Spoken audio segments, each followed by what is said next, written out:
Hey guys, Tracy here with One Blessed Step, and today I am going to forage for juniper berries.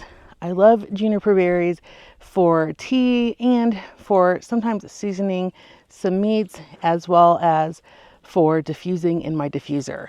It's a little bit piney, but it's good. And so today I'm going to share a little bit more about it. So these here are called Juniper monosperma. And these are juniper berries that are actually not ready. They are green and useful for if you like to make gin, but not very useful if you want to actually harvest them for anything else.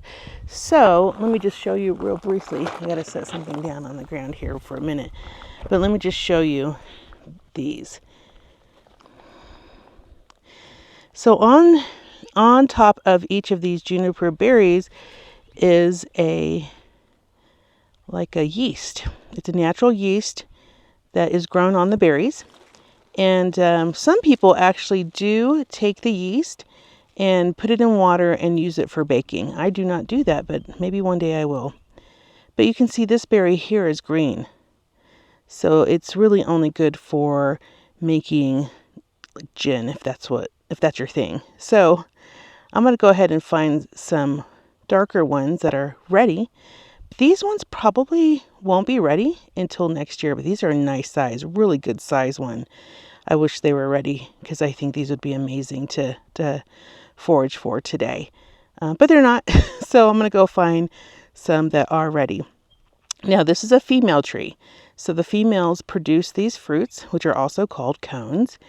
And in order for the fruit to actually turn into fruit, the flowers to turn into a fruit, you have to have a male nearby. So I'll show you what the male ones look like. So this here is a male juniper tree. So he doesn't have any fruit on him. He does bloom and his pollen goes to the female and that's what produces fruit. So it's so interesting that normally when you see females, you'll see the male trees real close by. So again, this is the Juniper monosperma, also called, I believe, the shaggy juniper. So you can tell that from its shaggy like trunk.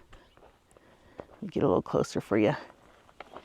You can see how shaggy it is here. But it's a really cool tree. It provides shade, and it's a really beautiful tree. I really like it. This one's pretty big. They can get very tall. This one is probably 25 to 30 feet tall. See if I can zoom out for you. Look how tall he is. Super, super big.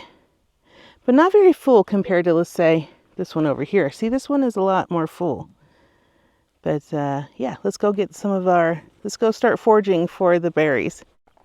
I got my little helper here. She's in the shade. See, another reason why those juniper trees are so awesome, because they provide shade for the pups.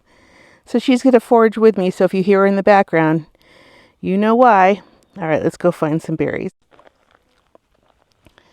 Wow, look at this one. Let me try to get to it. This one's full.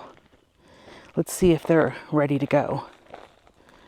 When you're foraging, be careful for any kind of friends you don't want to make, like snakes. All right, let's check these out. Nope. Those are not ready either. Those are also green.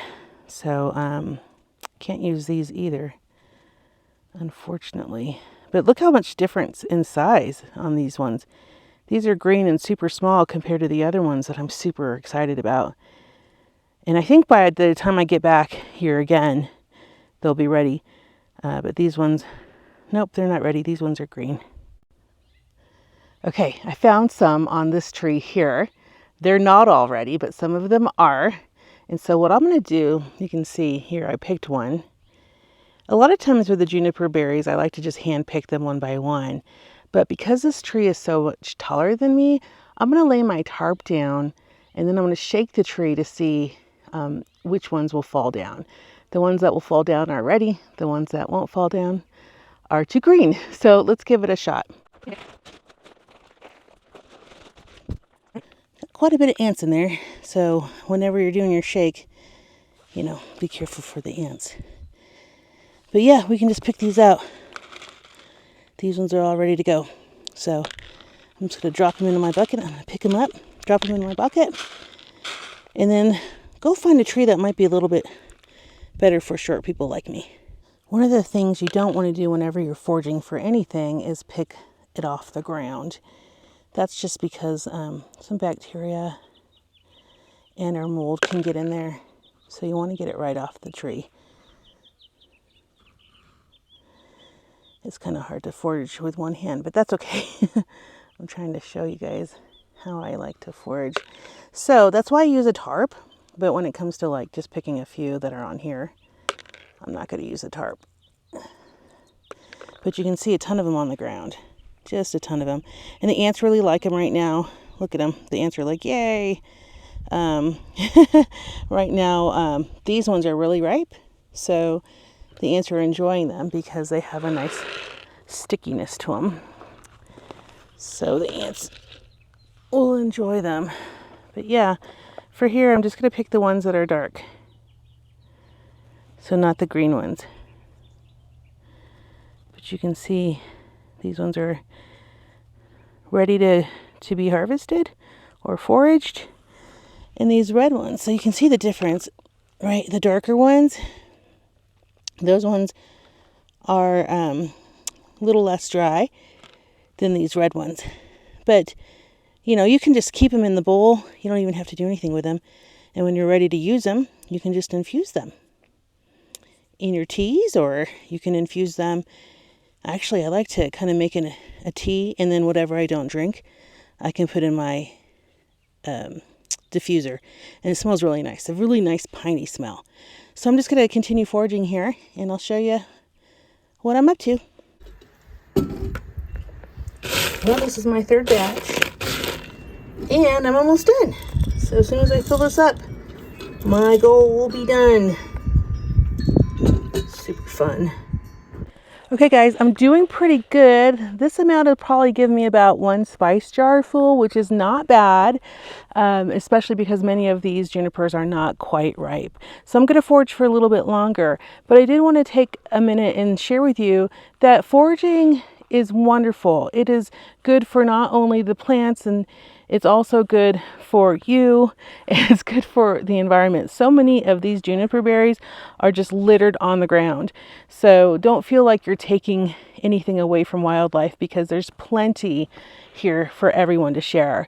And then as I'm thinking that the holidays are coming up, some of us are really struggling with coming up with low cost gifts to give people that people will appreciate.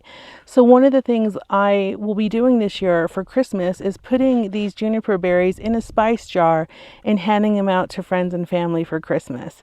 They will be so delighted to be able to have organic, freshly hand-picked foraged juniper berries to be using in their teas, in their infusions, and in their, I think, meat products. But you can make jams and jellies. To me, it's a little bit piney for that. So I hope this gives you a really great idea of wonderful things that you can consider doing for gifts that are low cost. Remember, it still takes you a ton of time to do the foraging. This is not a free, it's a free activity, but it does take you a lot of time. And then also, if you have to go anywhere, you're going to have to pay for gas. So that is costing you something. So don't feel like, it's not a worthy gift. So many people are going to be so excited when I hand them their juniper berries this year for Christmas. So I hope this video was helpful. If it was, give it a thumbs up, and don't forget to subscribe, and you have a very blessed day. Bye.